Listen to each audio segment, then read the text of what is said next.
আল্লাহ সুবহানাহু ওয়া তাআলার মহান দরবারে লাখ কোটি কৃতজ্ঞতা জ্ঞাপন করছি, শুকরিয়া আদায় করছি যে মহান রব্বুল আলামিন আমাদেরকে জুমার নামাজ আদায়ের জন্য আল্লাহর ঘর মসজিদে আগে আগে আসার তৌফিক দান করেছেন। প্রাণ ভরে শুকরিয়া আদায় করছি, আলহামদুলিল্লাহ। লক্ষ কোটি দুরুদ এবং সালাত ও সালাম পেশ করছি বিশ্ব মানবতার মুক্তির কাণ্ডারি, দো জাহানের সরদার মুহাম্মদুর রাসূলুল্লাহ সাল্লাল্লাহু আলাইহি ওয়াসাল্লামের উপর। সম্মানিত হাজিরিন,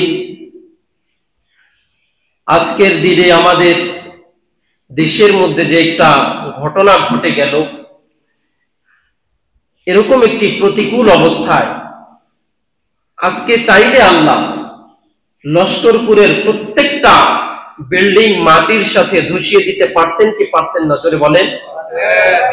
গোটা দেশের মানব সভ্যতা যে চিত্র, আল্লাহ চাইলে এটা নিমিষেই মাটির সাথে মিশিয়ে দিতে পারতেন কি পারতেন না? জোরে বলেন। তো আল্লাহ এমন একটি পরিস্থিতিতে আমাদেরকে এ পর্যন্ত বাঁচিয়ে রেখেছেন, এজন্য আবারও আল্লাহর দরবারে শুকরিয়া আদায় করছি, আলহামদুলিল্লাহ। আল্লাহ এই ভূমিকম্প দিয়ে পৃথিবীকে ধ্বংস করে দিতে পারেন, এটা নজির পৃথিবীর বিভিন্ন দেশেই আছে। কথা বলেন ঠিক কিনা? তো আল্লাহ এই পৃথিবীর কম্পনের মাধ্যমে দুনিয়ার জমিনকে ধ্বংস করার মাধ্যমে আল্লাহ কিয়ামত কায়েম করবেন। আল্লাহ বলছেন, ফাইদা নুফিখা ফিস সূরি নাফখাতুন ওয়াহিদা, যখন একটা ফুৎকার দেওয়া হবে, একটা মাত্র ফুৎকার, সিংহার মধ্যে যখন একটা মাত্র ফুৎকার দেওয়া হবে, ওয়া হুমিলাতিল আরদু ওয়াল জিবাল, আল্লাহ জমিন এবং পর্বতমালাকে উত্তোলন করে ফেলবেন। অর্থাৎ এটা জমিনকে আর জমিনের জায়গায় রাখবেন না, এটাকে আল্লাহ কোথায় তুলে নেবেন? শূন্যে তুলে নেবেন। ফাদুক্কাতা দাক্কাতা ওয়াহিদা, একটা ধাক্কার মাধ্যমে আল্লাহ চূর্ণ বিচূর্ণ করে দিবেন। বলেন আল্লাহু আকবার। তো আল্লাহ আমাদেরকে এমন একটা বিপদ থেকে রক্ষা করেছেন, এজন্য কি আল্লাহ শুকরিয়া বেশি বেশি আদায় করতে হবে নাকি শুকরিয়া বেশি বেশি আদায় করতে হবে? আল্লাহ সূরা জিলজালের মধ্যে বলছেন কিয়ামতের আগে কিন্তু এগুলো হবে। আজকের যে আপনি ভূমিকম্প দেখছেন, পৃথিবীর প্রকম্পন যে আপনি দেখছেন, এটা কিন্তু কিয়ামতের পূর্বাভাস। আল্লাহ বলছেন, ইদা জুলজিলাতিল আরদু জিলজালাহা, যখন আল্লাহ জমিনকে প্রবল কম্পনে প্রকম্পিত করবে, এটা হলো কিয়ামতের পূর্ব লক্ষণ। আল্লাহ আমাদেরকে আযাব এবং গজব থেকে হেফাজত করুন, সকলে বলুন আমিন। আল্লাহ এই আযাবগুলো কেন দেন আমাদের মাঝে? দুনিয়ার মধ্যে মানুষ দুই ধরনের ইবাদতের সাথে সম্পৃক্ত। এটা একটা নিজের ব্যক্তিগত ইবাদত, আর একটা হলো সামাজিক ইবাদত। আজকে দুনিয়ার মুসলমান নিজের ব্যক্তিগত ইবাদত যেমনি ভাবে তরক করছে, লঙ্ঘন করছে, এর চাইতে বেশি লঙ্ঘন করছে সামাজিক ইবাদত। আজকে দুনিয়ার সমাজ জুলুম থেকে মুক্ত নাকি জুলুমের পরিমাণ বেশি? জোরে বলেন। কথা বলেন আছে? মিথ্যা, সুদ, ঘুষ, জেনা, ব্যভিচার, যত ধরনের অপকর্মের কথাই আপনি বলেন না কেন, যত ধরনের অপকর্মের কথা লেখার মাধ্যমে প্রকাশ করা যায়, প্রত্যেকটা অপকর্মের সাথে আজকে দুনিয়ার মুসলমান জড়িত। কথা বলেন ঠিক কিনা? আল্লাহ আপনাকে আমাকে এই জমিনটা ধাক্কা দিয়ে একটু বুঝাতে চাচ্ছেন যে বান্দা, তোমার রশি কিন্তু আমি ছেড়ে দেই নাই। যখন সময় হবে ঘুড়ির রশি ধরে আমি টান দিব, এক মুহূর্ত দুনিয়ার জমিনের মধ্যে থাকতে পারবে। আমরা সমাজের মধ্যে কত অহংকার, কত দাম্ভিকতা, কত ক্ষমতার দাপট নিয়ে চলি। আজকে যখন আল্লাহ জমিনটাকে একটু ধাক্কা মেরেছেন, ঘর বাড়ি ছেড়ে মুক্ত স্থানের দিকে দৌড়ায়। কথা বলেন ঠিক কিনা? ঘরের পিলারের দিকে দৌড়ায়। আর দুনিয়ার সুশীল সমাজ ইহুদি খ্রিস্টান মুরতাদরা বলে এটা প্রকৃতির খেলা। এটা কিসের খেলা করে বলে?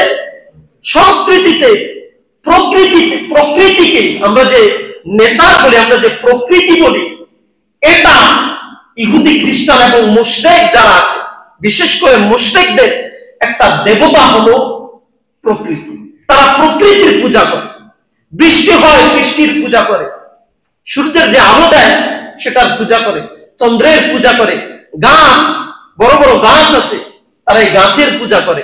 প্রকৃতিও এক ধরনের উপাস্য, যেটা মানুষ ওই উপাস্যের উপাসনা করে। আল্লাহ আমাদের সবাইকে, দুনিয়ার মুসলমানদেরকে এই প্রকৃতি নামক কনসেপ্ট থেকে বেরিয়ে আসার তৌফিক দান করুন। সকলে বলুন আমিন। আজকে যে ভূমিকম্প হলো, এটা কি প্রকৃতির খেলা না আল্লাহর খেলা? জোরে বলেন, আল্লাহর খেলা। তারা যে প্রকৃতির দোহাই দেয়, এত বড় যে ভূমিকম্প হয়, এত বড় বড় যে সাইক্লোন হয়, যখন সাইক্লোন শুরু হয় তখন যারা বিজ্ঞানী আছেন তারা কিন্তু একটু আঁচ করতে পারে যে যে গতিতে সাইক্লোনটা এগিয়ে যাচ্ছে এটা কোথায় গিয়ে আক্রমণ করতে পারে।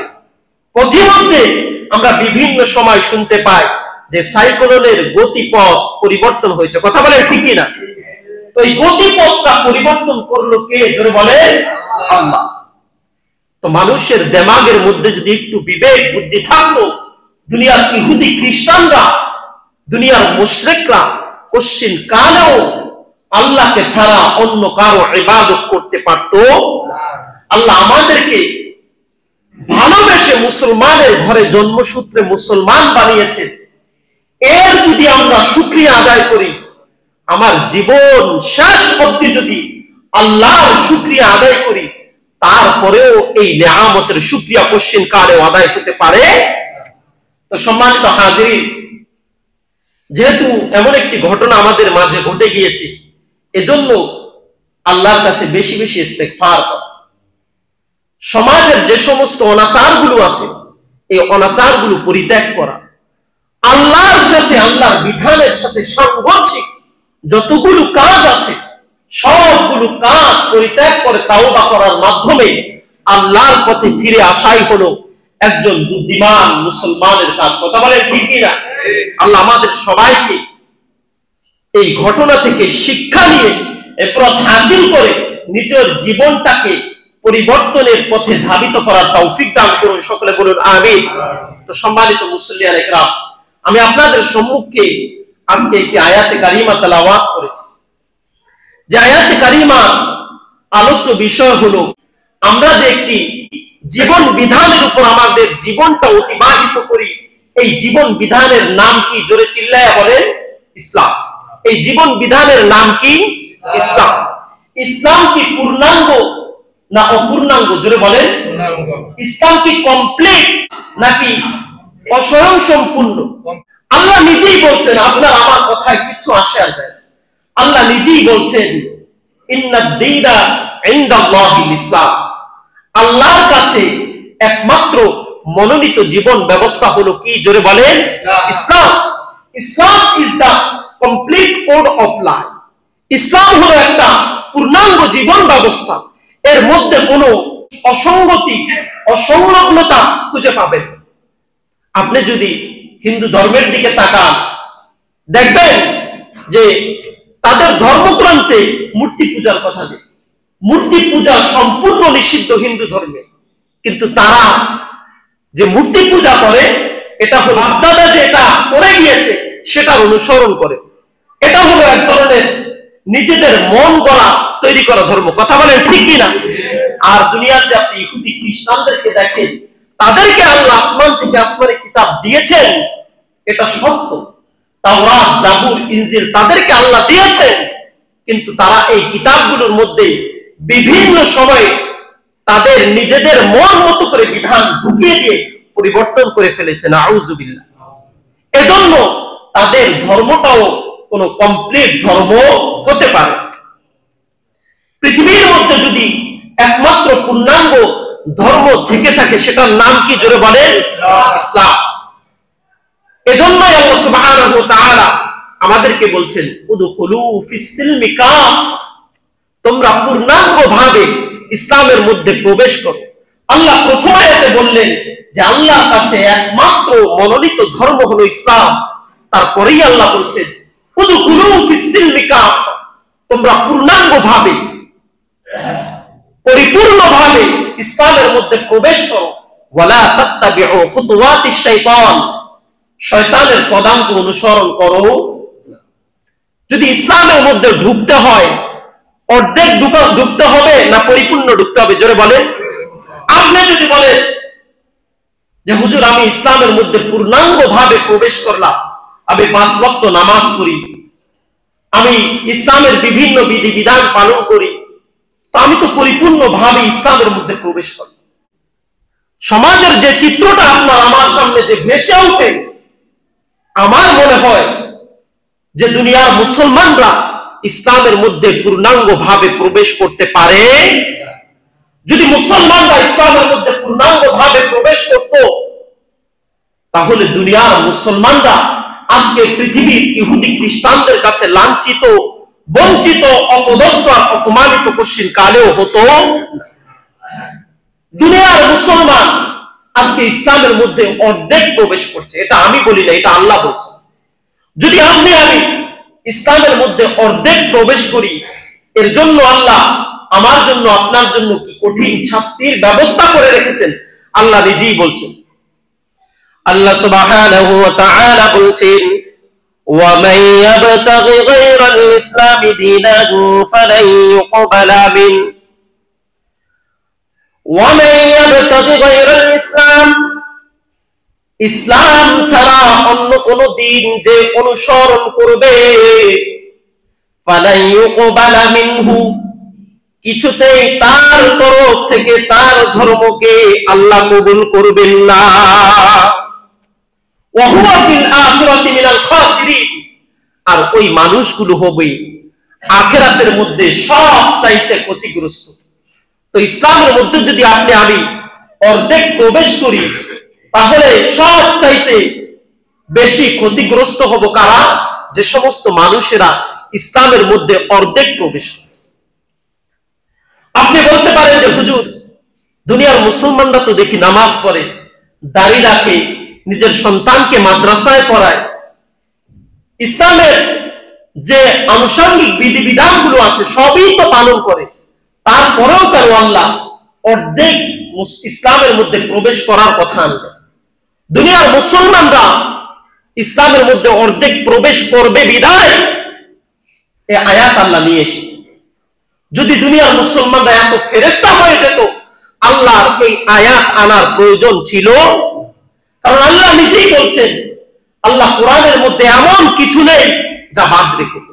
মা ফাররাতনা ফিল কিতাবি মিন শাই, আল্লাহ এই কিতাবের মধ্যে সব কিছু ইনক্লুড করে দিয়েছে, সব কিছু ঢুকিয়ে দিয়েছে।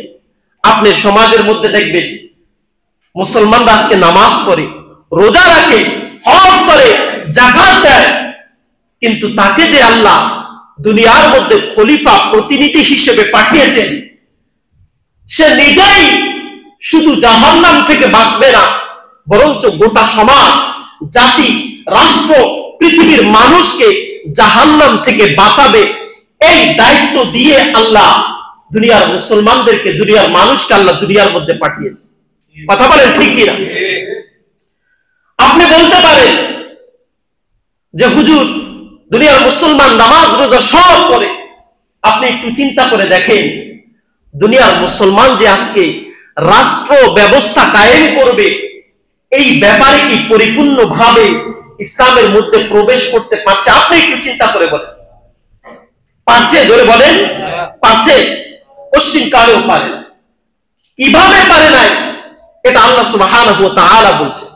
আমরা যে রাষ্ট্রের মধ্যে বসবাস করছি, আমরা যে একটা ভূখণ্ডের মধ্যে বসবাস করছি, রাষ্ট্র কাকে বলা হয়?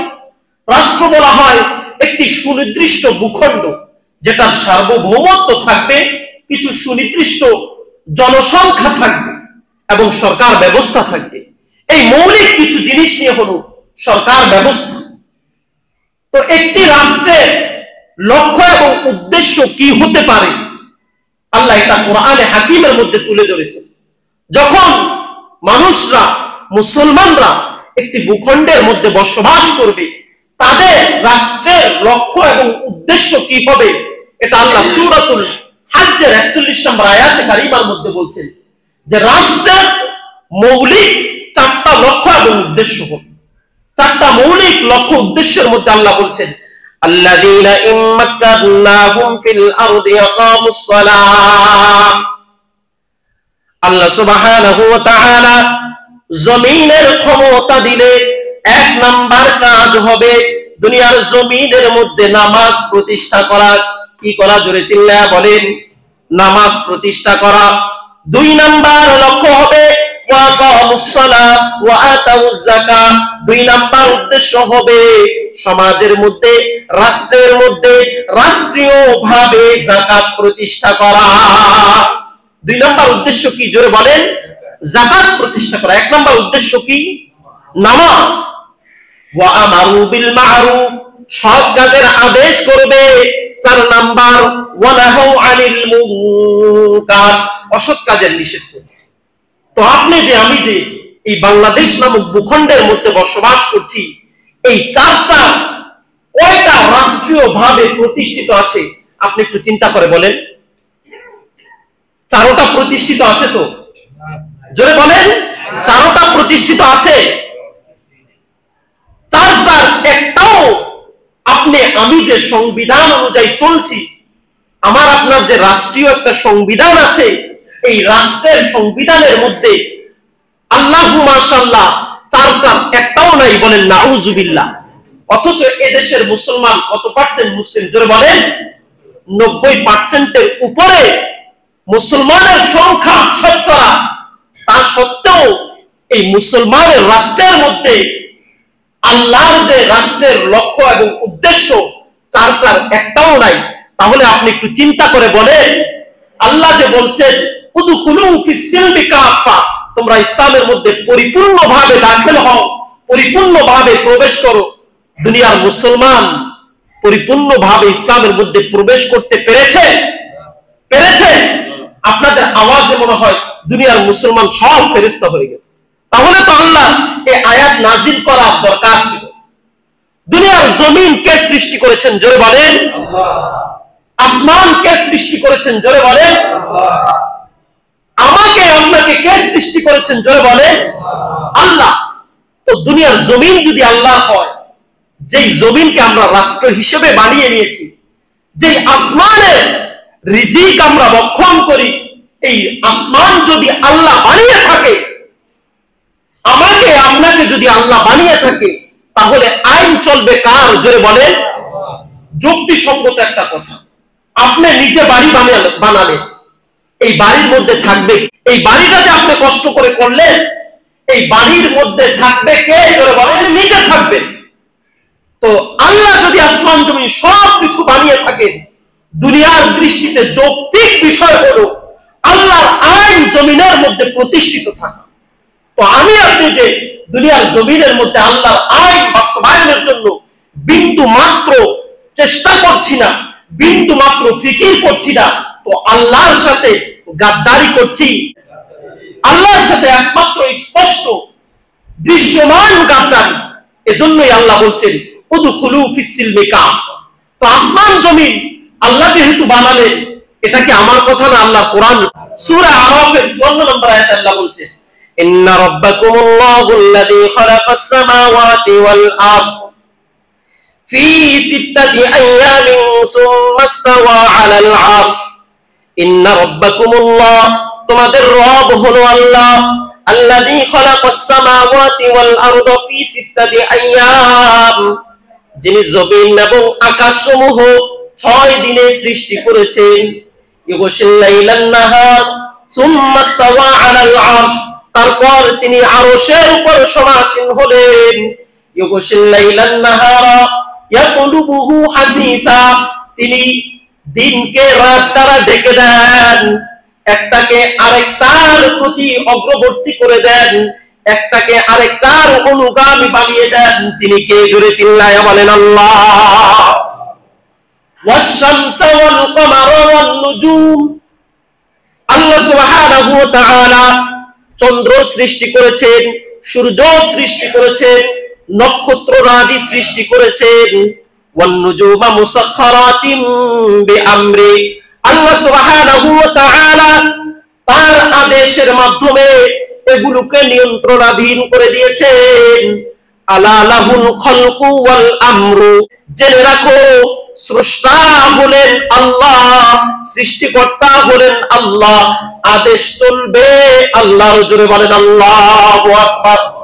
আল্লাহ বলছেন আলা লাহুল খালক, স্রষ্টা হলেন আল্লাহ, সৃষ্টিকর্তা হলেন আল্লাহ, বানালেন আল্লাহ, আদেশ চলবে কার? আল্লাহ আদেশ চলবে। আল্লাহ নিজেই বলছেন।